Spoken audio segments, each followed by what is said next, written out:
नमस्कार दोस्तों। भारत ने एक नया इतिहास रचते हुए दुनिया को एक संदेश दिया है। उसकी शक्ति और तकनीकी महारत की कोई सीमा नहीं है। 2024 में जब दुनिया की नजरें और शक्तियां अपने सैन्य सामर्थ्य को बढ़ाने में जुटी हैं, तब भारत ने एक ऐसी मिसाइल का सफल परीक्षण किया जो न सिर्फ उसकी रक्षा क्षमता को नया आयाम देता है, बल्कि पूरी दुनिया को चौंका भी देता है। यह मिसाइल, जो हाइपरसोनिक गति से भी तेज उड़ान भरने में सक्षम है, एक तकनीकी उपलब्धि है जिसे भारत ने पहली बार अपनी जमीन से अंजाम दिया। लेकिन सवाल यह है, क्या यह तकनीक भारत के भविष्य की सैन्य रणनीति का महत्वपूर्ण हिस्सा बन सकता है? और क्या इस परीक्षण से भारत ने वैश्विक शक्ति संतुलन को चुनौती दी है? आइए समझते हैं आज की इस वीडियो में। लेकिन आगे बढ़ने से पहले इस वीडियो को एक लाइक करके चैनल को सब्सक्राइब जरूर कर लीजिए, क्योंकि यह आपके लिए महज 1 सेकंड का काम है, लेकिन इससे हमारी काफी बड़ी मदद होती है। दरअसल 16 नवंबर 2024 का दिन भारत के लिए एक ऐतिहासिक पल लेकर आया, जब डीआरडीओ ने ओडिशा के तट से दूर एपीजे अब्दुल कलाम द्वीप से अपनी लंबी दूरी की हाइपरसोनिक मिसाइल का सफलतापूर्वक परीक्षण किया। यह मिसाइल, जो भारतीय सशस्त्र बलों के लिए विभिन्न सेवाओं में तैनात की जाएगी, 1500 किमी से अधिक की दूरी तक लक्ष्य भेदने में सक्षम है। लेकिन इस परीक्षण का असली रहस्य उसकी गति और सटीकता में छिपा है, क्योंकि हाइपरसोनिक मिसाइल को इस तरह डिजाइन किया गया है कि वह केवल लंबी दूरी नहीं तय करती, बल्कि युद्ध की जटिल परिस्थितियों में भी उच्च सटीकता के साथ अपने लक्ष्य को भेदने में सक्षम है।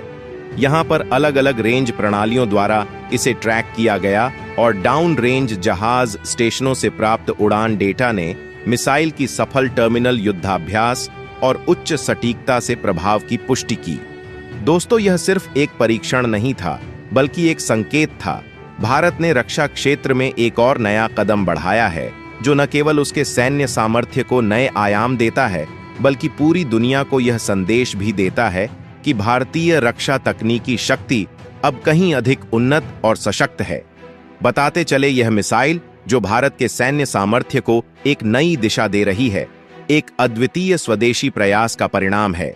APJ Abdul Kalam missile complex Hyderabad की अत्याधुनिक प्रयोगशालाओं के साथ साथ डीआरडीओ की अन्य प्रमुख प्रयोगशालाओं और उद्योग भागीदारों द्वारा मिलकर डिजाइन और विकसित किया गया है। जहां इसकी उड़ान परीक्षण के दौरान डीआरडीओ और भारतीय सशस्त्र बलों के वरिष्ठ वैज्ञानिकों की उपस्थिति ने इस सफलता को और भी विशिष्ट बना दिया। लेकिन खास बात यह है कि यह अभूतपूर्व उपलब्धि भारत को उन कुछ चुनिंदा देशों के समूह में शामिल करती है जिनके पास हाइपरसोनिक मिसाइल प्रौद्योगिकी का स्वामित्व है। यह न केवल भारत की रक्षा क्षमता को वैश्विक मंच पर मजबूती से स्थापित करता है, बल्कि आत्मनिर्भरता की ओर एक बड़ा कदम भी है। मेक इन इंडिया के प्रति भारत की प्रतिबद्धता को यह मिसाइल स्पष्ट रूप से उजागर करती है और यह सवाल उठाती है, क्या यह सफलता भारत के भविष्य की सैन्य रणनीतियों के लिए एक नया रास्ता खोलने जा रही है? लेकिन उससे भी बड़ा सवाल यह है कि यह हाइपरसोनिक मिसाइल कैसे काम करती है और इसकी खासियत क्या है। तो आपको बता दें, हाइपरसोनिक मिसाइलें एक नई, शक्तिशाली और रहस्यमयी प्रौद्योगिकी का प्रतीक बन चुकी है।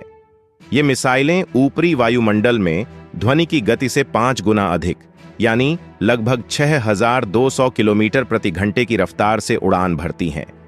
यह गति जितनी तेज है, उतनी ही खतरनाक भी। लेकिन क्या आप जानते हैं कि वे अंतर्महाद्वीपीय बैलिस्टिक मिसाइलों आईसीबीएम से कहीं अधिक चौंकाने वाली हैं?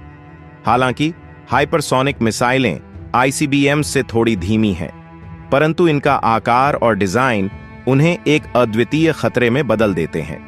ये मिसाइलें एक ग्लाइड व्हीकल से जुड़ी होती हैं, जो मिसाइल के साथ आंशिक रूप से मैन्यूवरेबल होती हैं और इसे टारगेट की ओर सटीक दिशा में मोड़ा जा सकता है।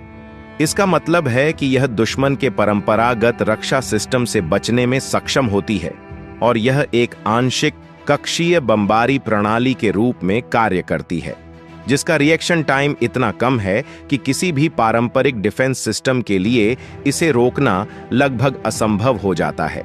और अगर आपको नहीं पता तो बता दूं, अंतर महाद्वीपीय बैलिस्टिक मिसाइलें हालांकि परमाणु वॉरहेड ले जाती हैं और एक निश्चित बैलिस्टिक ट्रैक पर यात्रा करती हैं, लेकिन वे कभी भी कक्षीय पथ तक नहीं पहुंचती।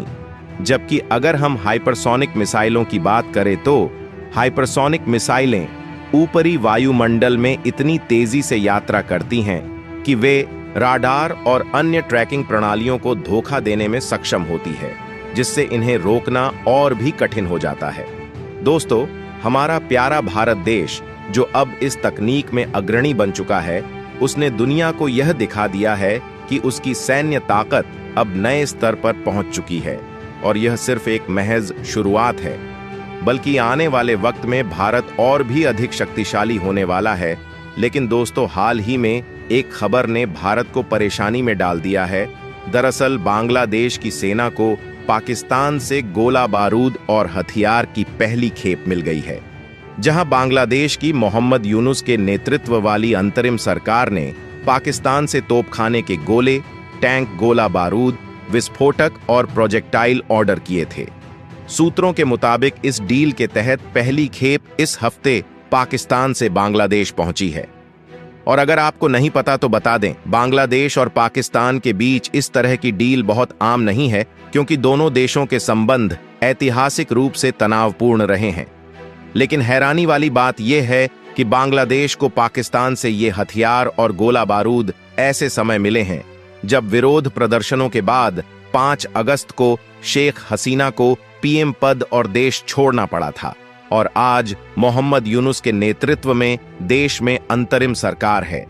पर सवाल यह है, पाकिस्तान की बांग्लादेश को भेजी जाने वाली इस शिपमेंट से भारत को चिंता क्या है?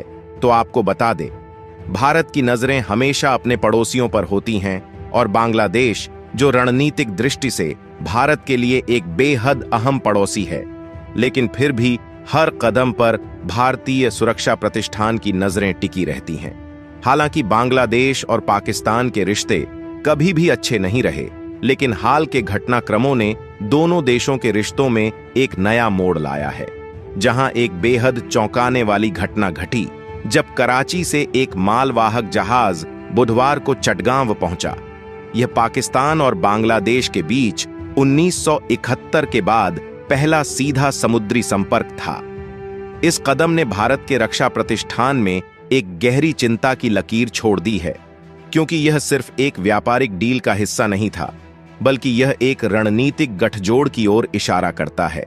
ऐसे में सवाल यह है, क्या पाकिस्तान और बांग्लादेश के रिश्तों में सुधार सिर्फ हथियारों तक सीमित नहीं रहेगा? क्या इस नए समुद्री संपर्क के साथ दोनों देशों का सैन्य और कूटनीतिक सहयोग बढ़ेगा? लेकिन उससे भी बड़ा सवाल यह है कि भारत ने जिस मिसाइल का सफलतापूर्वक टेस्ट किया है, उससे भारत को शक्ति प्रदान होगी।